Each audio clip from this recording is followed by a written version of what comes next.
Let's bring in Captain Mike Coffield. He's a former commercial airline pilot with 30 years of experience. He also led the congressional investigation into the 1996 crash of TWA Flight 800 from New York City that killed 230 people.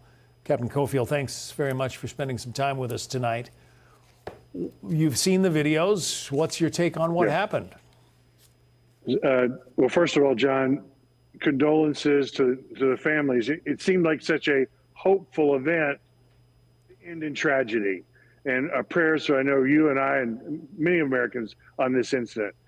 I think, John, the NTSB needs to look at several things. As you know, the FAA needs to, first of all, look at maintenance records. Was the aircraft maintenance done in Mexico at an FAA-approved facility?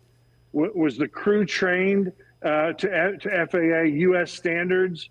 And then we're going to look at, you remember, John, back in several years ago, there was a DC-8, a military aircraft that was flying military crews out of Gander, Newfoundland. And at rotation, the cargo buckled, came undone, and went to the back of the airplane. The crew was unable on the elevators to stop the uplift of the aircraft.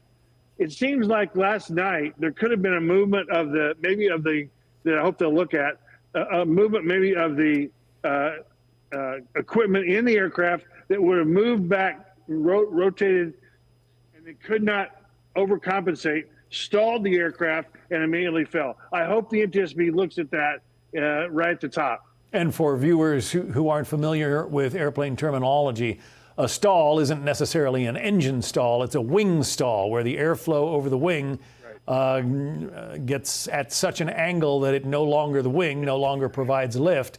When that happens, generally the nose of the aircraft is going to go down. Exactly right, John. The air on top of the wing starts to burble or bubble and stop producing lift. And so then the airplane, the nose drops. If they don't have enough movement on the control wheel to control the stall or ready to recover, then there's no way to recover, especially at 1,000 feet. And then you go back to spatial disorientation, as you and I both know is a terrible event that occurs when the crews lose concept of what's up and what's down. And as you go into the clouds, that can happen. That airplane's not that hard to fly, John, as you and I both know.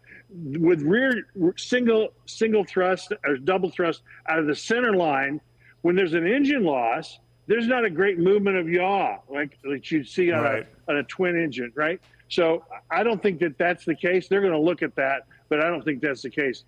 I'm not sure which GO team arrived last night, but I do know that the Secretary Duffy was there, and I had a chance to communicate with those folks also last night, and we'll continue to support, both with prayers and expertise, this site as well as the one in Washington, D.C.